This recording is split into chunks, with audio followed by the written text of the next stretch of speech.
Hello. Hi, everybody. Thank you so much for joining us today. We are just going to wait a couple seconds to let folks who will be joining us live today join the space.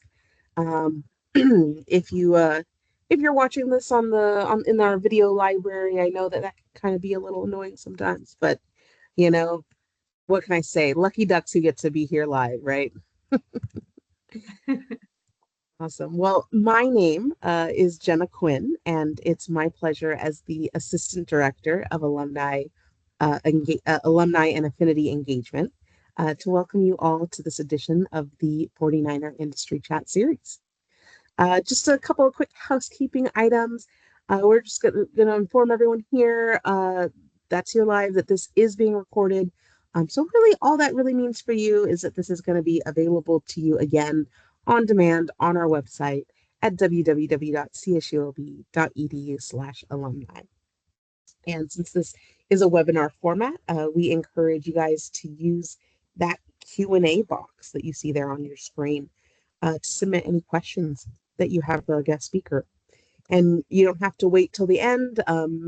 Pretty much just whenever you have a question, just go ahead and pop it into that box and we'll make sure it gets on over to our host, who, with that, I am so happy to introduce to you all our alumni host today, Kellie Alvarez. Hi, Kellie. Hi, How are you doing today?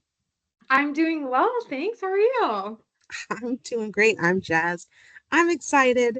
And I will just parlay that right into reading your bio off for folks so that they can get to know a little bit about you beforehand.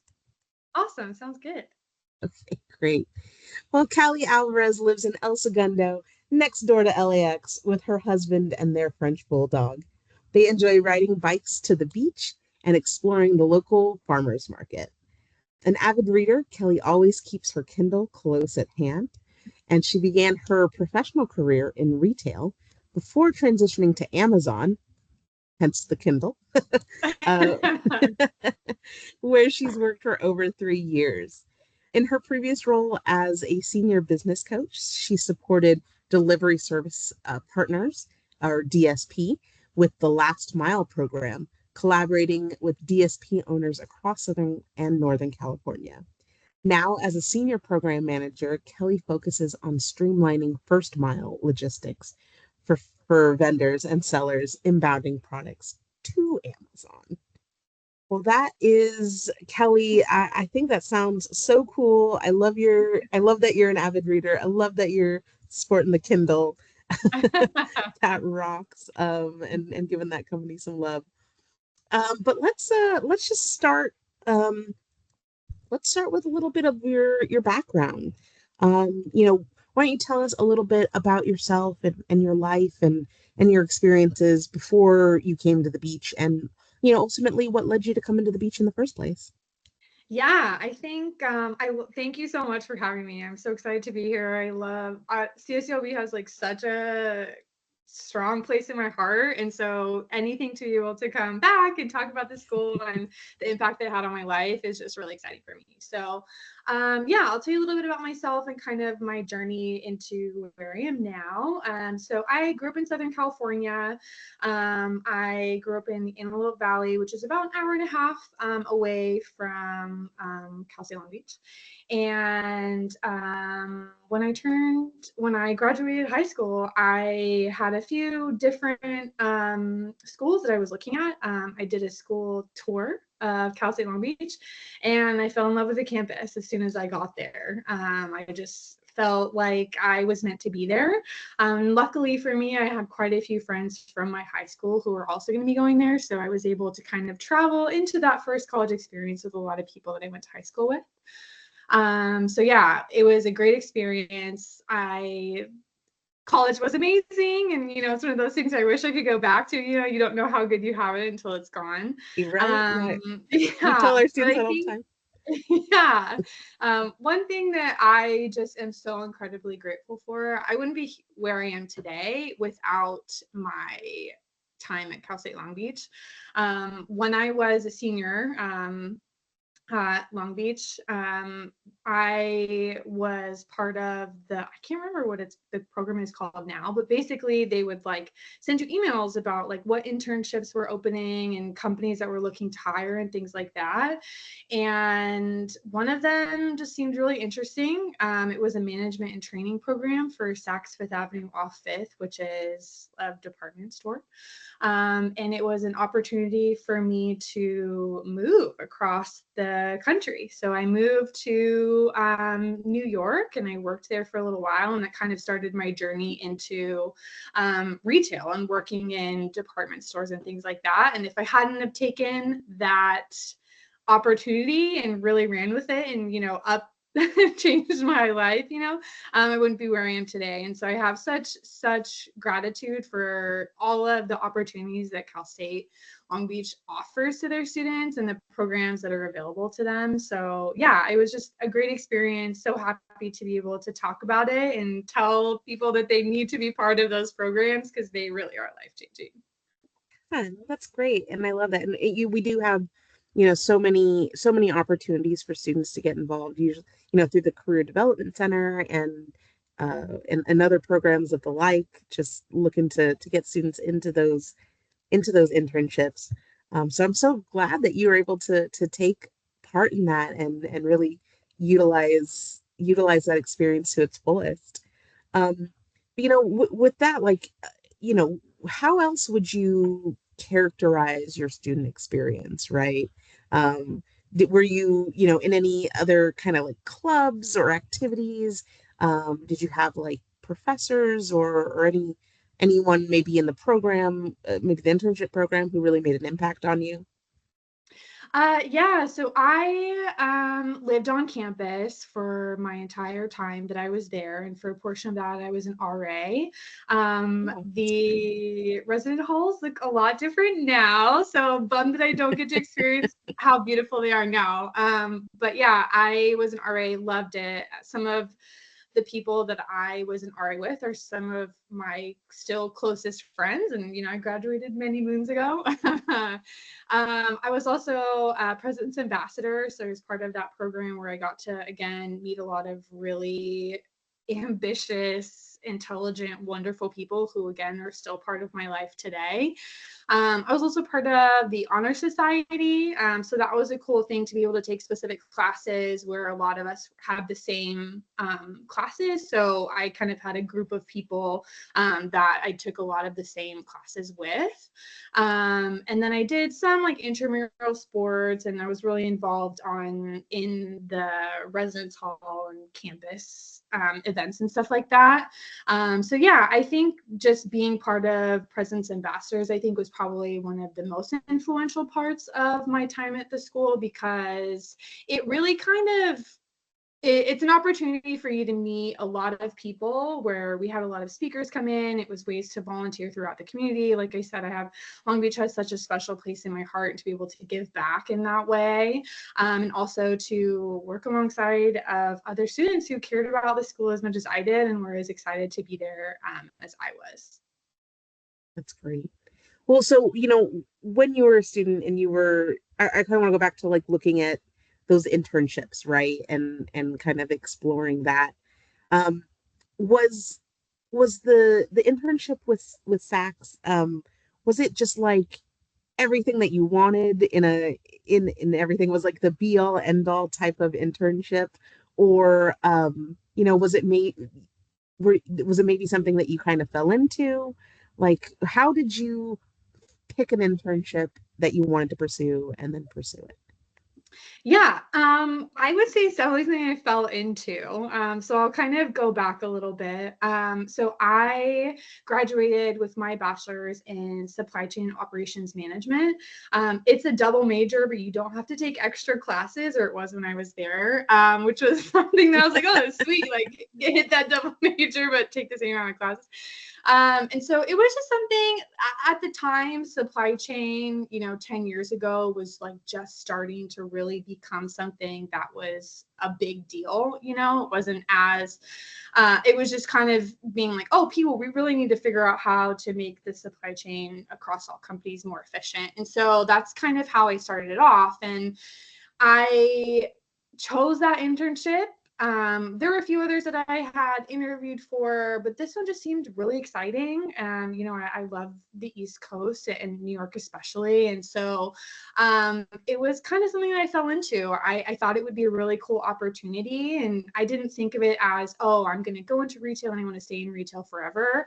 It was more of, this is something that is going to help me grow, and I'm going to learn a lot, and I'm going to be able to take that through my journey as I begin my career.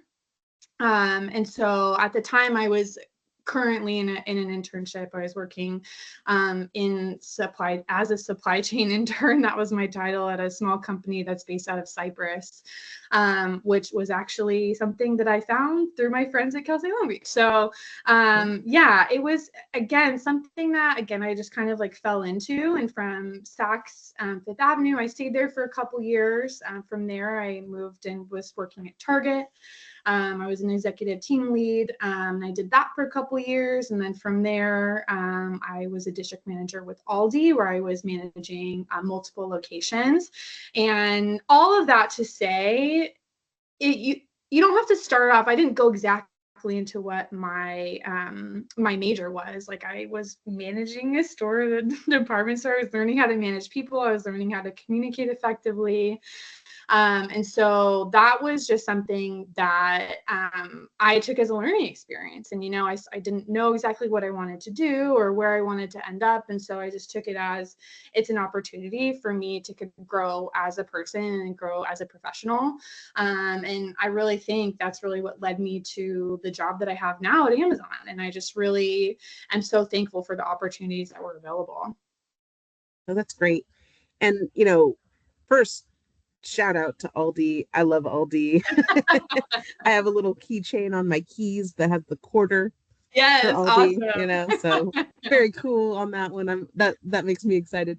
But with the, moving from company to company, I think one of the things that people who are working a job in their field, right? One of the big questions that they ask themselves is like, when is it time to move on? Like, what with and I'm, definitely don't have to go through each and every single one of them, but in general, in your experience, when you made that step to go to the next company or to the next position, how did you know for yourself that it was time to move on and take another position?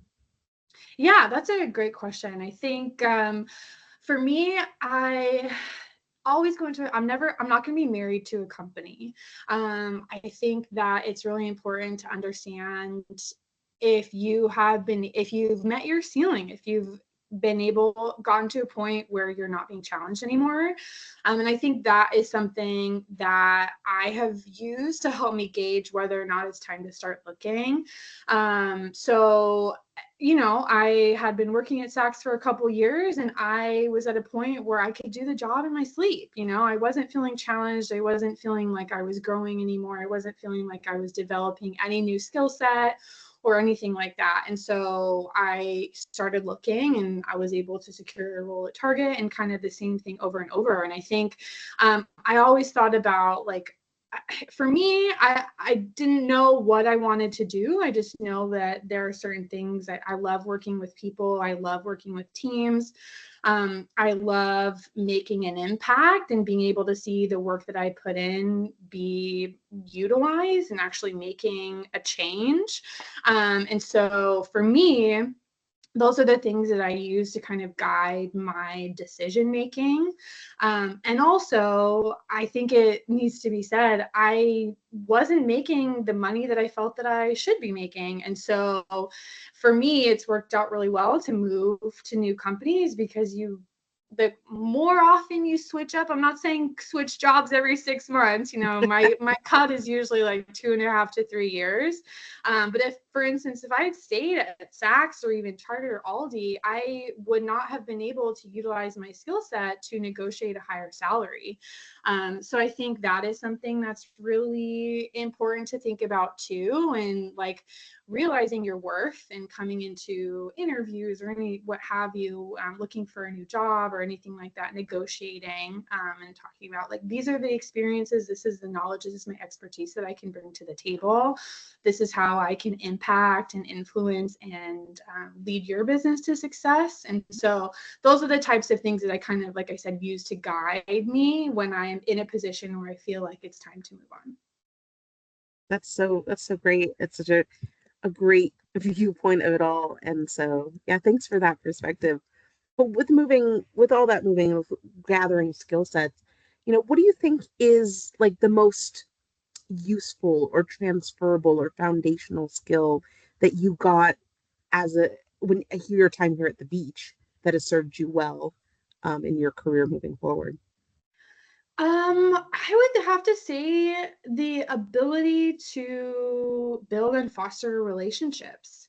Like I said, I love people. I love meeting new people. I love getting to work on teams. I love hearing about people's life stories, and also making that connection. And I think, I went to a really small high school. Coming to college, it was definitely different. And so you see people from all walks of life, and you get to experience different cultures, and people, have experienced different life experiences than I have. And so that was something that I feel like really prepared me well for going into my career path and into the professional world, of understanding that people have different viewpoints and being able to communicate with them regardless of background or whatever they've been through, and also recognizing that people have their own strengths and they have their own experiences and knowledge that they bring to the table. So I think surrounding myself with people who are not the same as me has been really beneficial and helped me to grow and learn in my career. That's awesome. Well, taking it back to present day, you're with your position here at Amazon now. Um, you know, what is what does a typical day even look like? I think a lot of people think like, oh, I want to go work for this company or I want to go do that thing, but maybe don't put a lot of thought or maybe don't even just have a great understanding of what's the day to day like. Yeah, it's kind of a hard question to answer. I feel like because day to day, even when I've interviewed for jobs, I'm like, "What's a day to day?" And I get the same answer. But I'll do my best to try to kind of give you an idea, a holistic picture.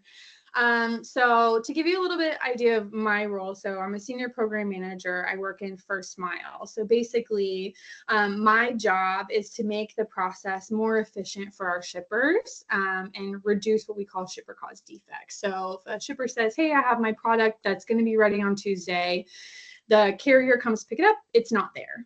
So I need to figure out, why did you say that your product is ready? And if it wasn't, why wasn't it ready? What were the barriers? To kind of, that's the role, I guess, kind of high level. And then more like actual operationally. So I'm based out of the Santa Monica office. So I commute in 3 days a week. I do hybrid. So first 3 days I go into the office. The last 2 days I work from home. And so it's all about data. So Amazon is a very data centric, data forward company. So a lot of what I do is diving into Excel tables, SQL queries, a lot of different things where I'm running ETL jobs and I have to pull a bunch of data together, and then I need to make that data tell me the story that I'm trying to understand. So that's a lot of what my day looks like. It is really kind of diving into the data and understanding where things broke or bent or aren't working correctly. So a lot of time is spent doing that. I also coordinate a few different projects. So it's pulling the right teams into those projects, understanding, making sure that they're on track to, complete their portions. And also coordinating my team with certain things where I have to make sure that I've got data from them and pulling that all together, and again telling that story. So yeah, I think one thing that is cool about my job, it's very autonomous. I have an amazing boss, which I I cannot say enough. Like having a great boss really makes a huge difference. So I feel very, very fortunate to work for someone that I respect and learn from every single day. But yeah, I think she is not at all a micromanager. So I'm able to focus on the things that I know are important for the business. And she trusts that I have the knowledge and expertise to chase after the things that make a difference. And so another cool thing that I love about Amazon in this role that I'm in, the work that I'm doing directly impacts our customer. So specifically, I work with shippers, vendors, and sellers. And so the work that I focus on directly impacts their experience. And so really keeping that in mind of what I do matters is really cool to know. And that's kind of what keeps me motivated and keeps me coming back. And by no means is it easy. I think a lot of days I feel like Amazon wins, and then some days I win, and so kind of thinking about the days that I win and keeping that to keep me motivated. But yeah, I think that's kind of a high level view, a lot of data, a lot of messages back and forth with my team and other teams within Amazon. But it's all thinking about perspective and how we can make that experience better for those that ship with Amazon. And is there, with your degree in supply chain management, right? Was there anything that, a concept that you learned at CSULB during your degree that you use every day? Or is there something that you're like, you know what, I should have paid a little bit more attention to that one thing? Or, was there anything like that you can kind of give advice of like, hey, pay attention to that? Yeah, so it's funny that you asked that because I feel like I am one of the more unique people in that my degree actually correlates perfectly with my current role. I have a lot of friends who got degrees in certain things and they're completely outside of the field that they studied, especially when it comes to business. But yeah, I think for me, I kind of, like I said, I kind of fell into the supply chain thing. I started off thinking that I wanted to go into accounting, and I took my first accounting class, and I was like, "Yikes, that is not for me. That is, you Nope. don't want me to be your accountant." And so I think that for me, I think you kind of hit it right on the head. I wish I would have paid a little bit more attention because it was one of those things I fell into. So I was like, I don't know if I'm going to use it. Like, just get that degree and then go find out what you're going to do. And so I think the basic concepts of what the supply chain is and how to make things more efficient, like I think it would be great to go back and take those classes now, now that I am in the world and I know exactly what they're talking about. I know the impact of everything that goes on. And I probably would, if not take a lot out of it, I would understand it and be like, oh yeah, that's what I do. Or I know the teams that work on those types of things. So yeah, I think just you can't ever, pigeonhole into one thing, especially like in the business world. Obviously, different degrees are very specific. Like if you're going to be a doctor, obviously you want to pay attention. But I think for me, it was just, looking back, I would have, paid a little bit more attention, probably would have kept some of my notes and things like that, I think, to be able to kind of refer back to. But yeah, I definitely remember thinking back, like once I finally got into my role at Amazon, I was like, oh yeah, I remember one of my professors talking about that. That's awesome. So, one of the questions that I love to ask, it's one of my favorite questions, and it's a two-parter question. So, brace. But the first being, what is the most challenging part of your job? Oh man, the most challenging. I think for me specifically, I'm a little newer into this role. And so as just an individual, I like to go into jobs and I like to be really good at it right away. And I had I set really high expectations of myself. And so going into this, even though I worked for Amazon prior to coming into this new role, it's basically like working for a new company. All of the lingo is different. All of the acronyms are different. The teams are different, everything. So I went from being at the end of the logistics process of last mile of products getting to customers' doors to the very beginning, from the people who are bringing it into our supply chain network. And so you would think that there's some parity there. There is a little, but not enough for me to be able to lean on my previous experience with last mile to really help me out in first mile. So for me, the most challenging thing is just the learning curve and like giving myself grace and being patient. Your brain, my brain, won't speak for everyone, my brain has a limit to how much it can really absorb, and so I think I just really have tried to think of ways to better digest the information and really understand how I can be an impactful value to my team. Because I want to come in and I want to be adding value right away. And I think that there are, aspects where I am able to do that. Like I've kind of talked about, I love building relationships, and I've been able to build some really good ones that have kind of, come to fruition in terms of projects that we need to move, across the line or things like that.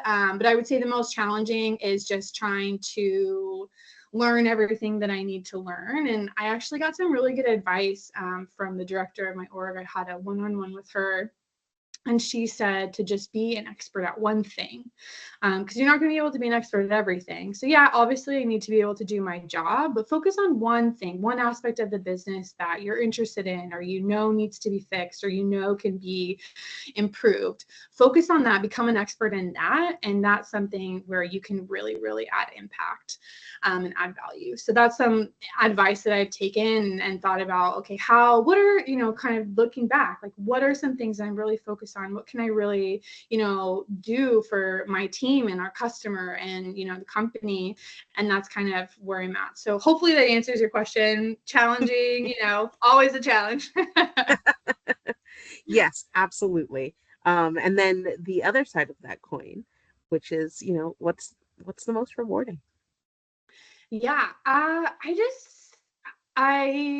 keep coming back to this, but just my team. I love being able to support them, and I love working together on a project and seeing it come full circle. We have a lot of things that we're working on and projects that we're trying to move across the line, and where we have to pull in other teams to support us, whether it be the tech team, data science, business intelligence, whatever, for them to be able to for us to be able to deliver on our deadlines, right? And so for me, it's kind of being able to see all of that teamwork really shine. And so I just really enjoy that, getting down to it, getting down and dirty with the team, and really kind of working through those problems and issues together.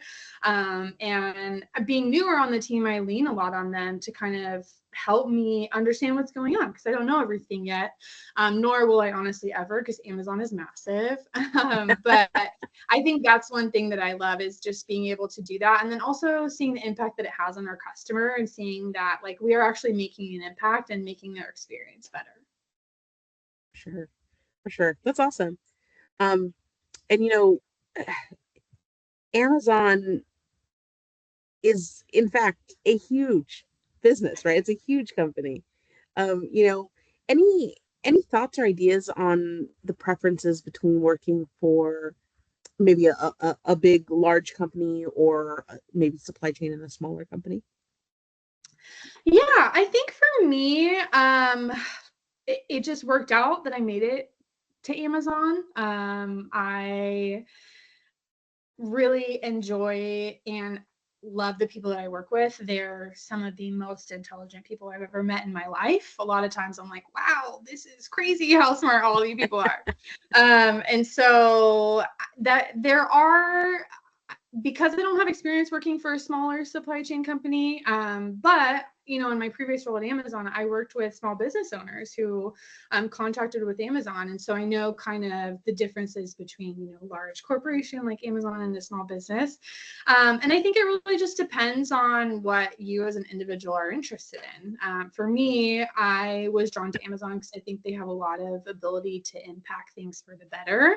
Not saying that any company is perfect and we have a long way to go in a lot of areas.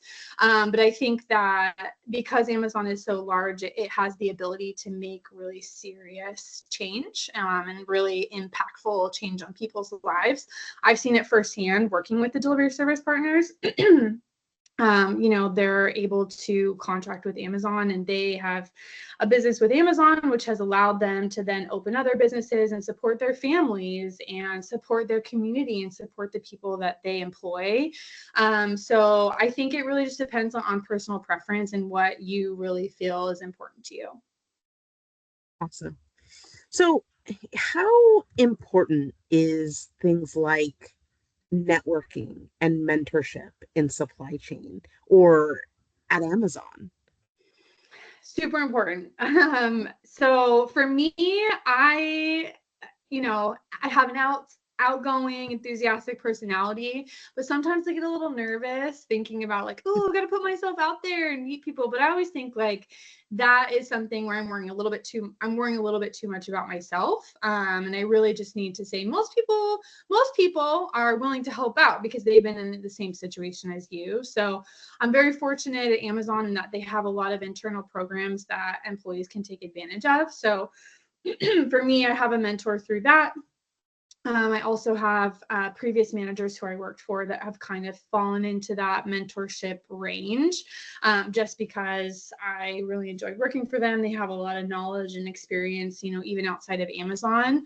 And so networking too, I think at a big company, when you're able to network, there are situations where you don't always have to apply for jobs. They come to you to a certain extent, in terms of if you cast a broad net and you're building those strong relationships and you're able to show that you are an asset to your team and that you're focused on the right things, people will be able to recognize that and also think about like, hey, like I remember, meeting her at this event or working with her on this project. And, I know someone else on another team that's looking for someone and her skill set would maybe fit. So it's always worth it to keep your options open. I think it's really, really important to make those connections and really be intentional.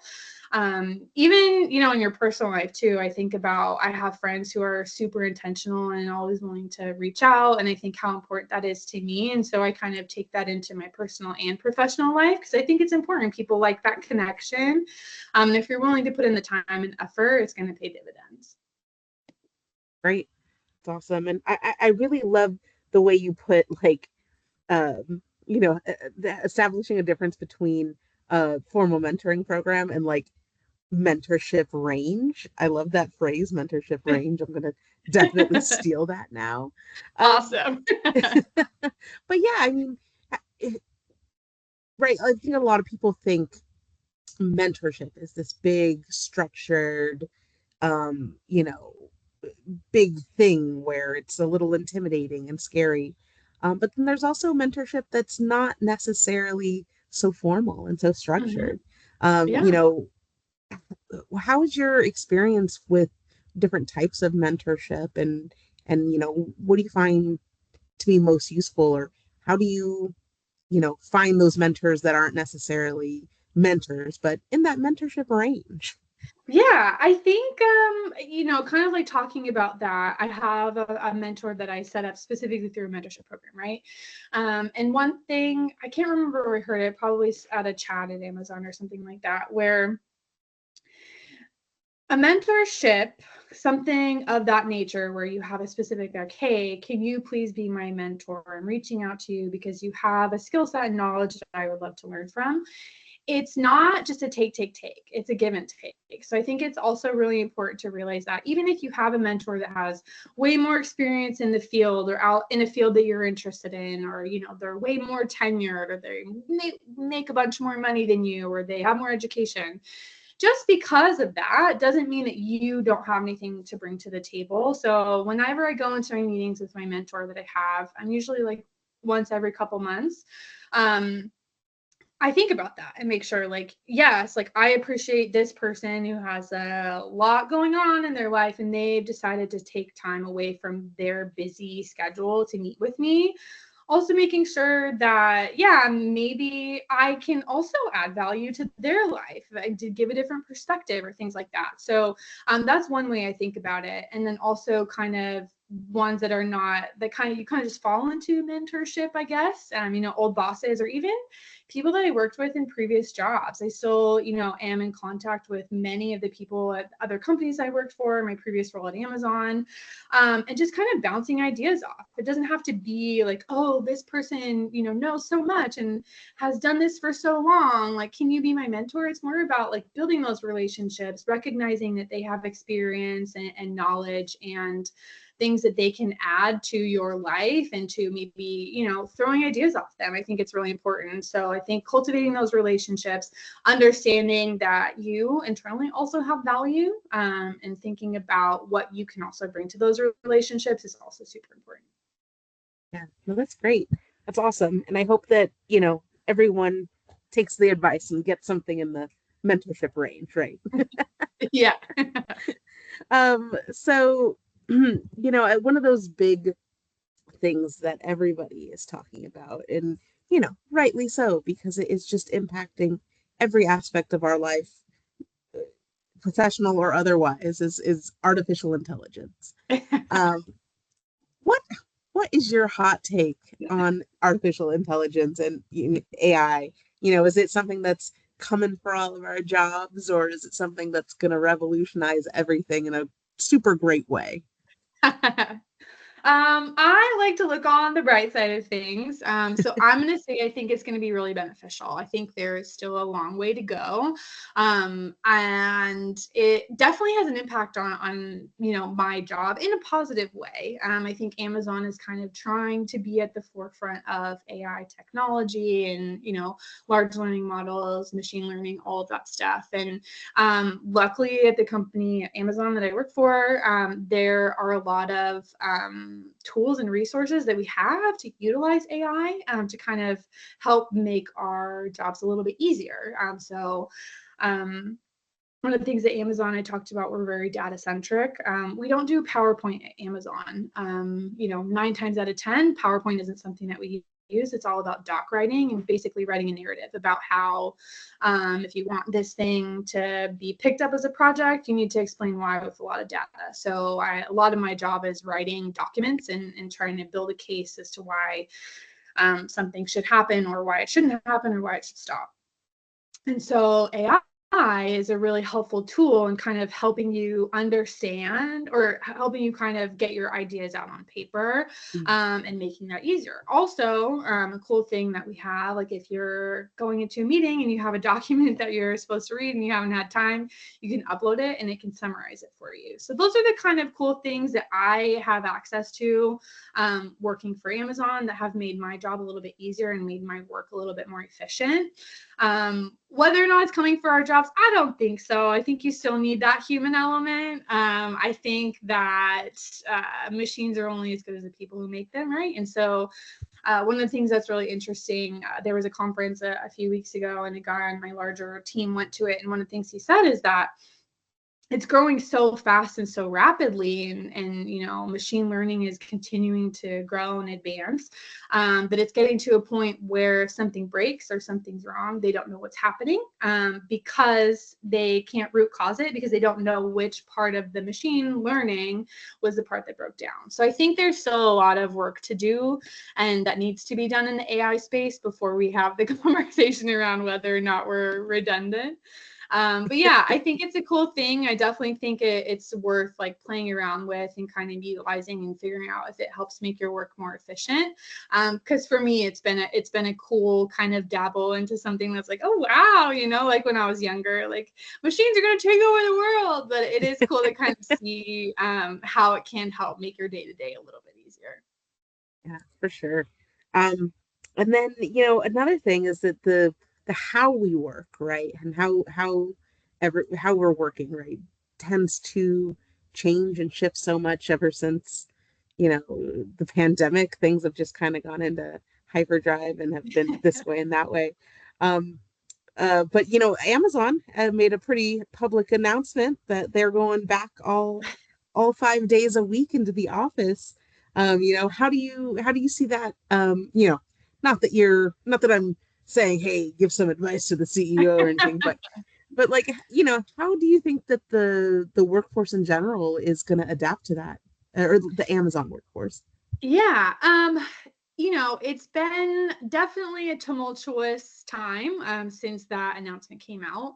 For me, I'm very fortunate in that I live fairly close to the office that I work out of. And so if I leave at the right time, I don't have to sit in traffic, which obviously we all know in California is pretty bad. But yeah, I think it's definitely going to be a change. I have loved the autonomy of being able to be at home and be with my family more and kind of build my schedule around that. So it's going to be an adjustment, and one that I am going to have to figure out how to navigate once we get there, and it starts in January.